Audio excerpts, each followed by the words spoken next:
Bantuan ke Gaza meningkat secara signifikan, saudara, sejak kesepakatan gencatan senjata berlaku pada 19 Januari lalu. Truk-truk berisi bantuan kemanusiaan dan perbekalan terlihat memasuki wilayah Gaza. Di saat bantuan mulai mengalir ke Gaza, ketegangan antara Hamas dan Israel kembali terjadi. Hamas menuding Israel melanggar gencatan senjata. Pihak Hamas berencana menunda pembebasan 3 sandera lagi setelah menuduh Israel gagal memenuhi persyaratan gencatan senjata. Sementara itu, Perdana Menteri Israel Benyamin Netanyahu pada Selasa lalu mengancam akan menarik diri dari gencatan senjata di Gaza dan memerintahkan pasukan untuk bersiap melakukan pertempuran dengan Hamas jika kelompok militan itu tidak membebaskan lebih banyak sandera.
Saudara Presiden Prabowo angkat bicara soal adanya pihak yang melawan kebijakan efisiensi anggaran yang saat ini tengah dilakukan pemerintah.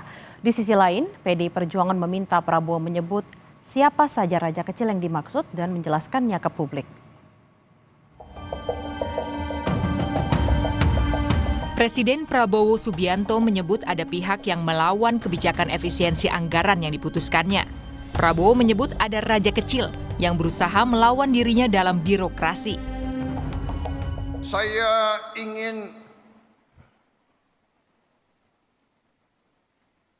pengeluaran-pengeluaran yang tidak perlu, pengeluaran-pengeluaran yang mubazir, pengeluaran-pengeluaran yang alasan untuk nyolong, saya ingin dihentikan, dibersihkan.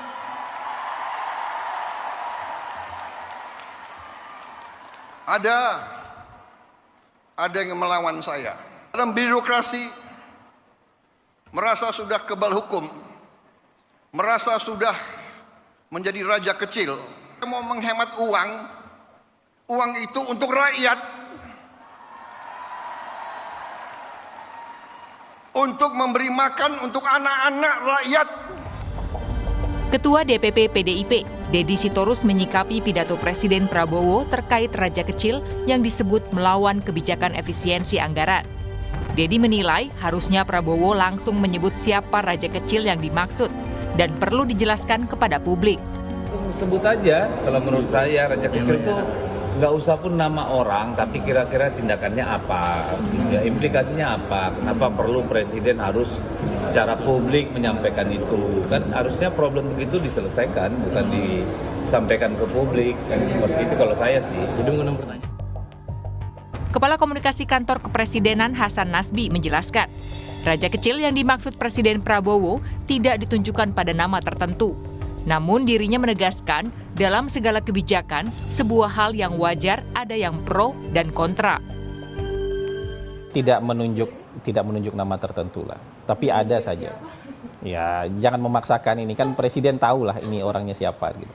Ya, ini berlaku umum aja lah. Kan selalu ada aja orang yang keberatan dengan ini. Karena selama ini mungkin keenakan makan berlemak ini kan.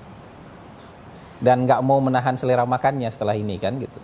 Jadi adalah ini berlaku umum lah. Ada aja di beberapa tempat ada aja orang yang resisten dengan ini. Tapi kita kan nggak anti dengan masalah-masalah, nggak anti dengan orang yang seperti ini. Jadi yang jelas kita harus jalan terus nih. Kita tidak akan menutup mata bahwa ada orang yang menolak.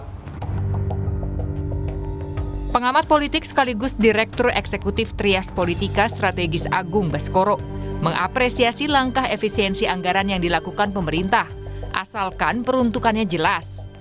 Agung mengingatkan pemerintah agar memantau level eksekutif untuk memastikan anggaran yang diefisiensi tidak menyentuh hal pokok di kementerian seperti gaji dan tunjangan ASN.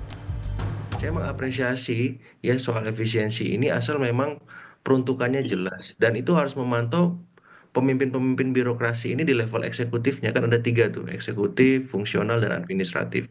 Nah, ini benar nggak? Mereka sudah amanah nggak? Ketika mengefisiensikan ini bukan menyentuh kebutuhan-kebutuhan pokok, misalkan di level kementerian. Ya soal gaji, soal tunjangan pegawai, semacam itu. Tapi ya hal-hal yang tidak relevan yang kemarin sudah di-list tuh, ada berapa? Ada 9 ya, soal seremonial, soal ATK, soal macam-macam. Nah, yang diefisiensikan yang pos-pos itu atau yang pos lain. Pemerintah memberlakukan kebijakan efisiensi anggaran terhadap berbagai kementerian dan lembaga serta pemerintah daerah. Namun di tengah efisiensi anggaran, polemik muncul terutama menyoal sejumlah pelantikan anggota staf sus baru di Kabinet Merah Putih. Tim Liputan, Kompas TV.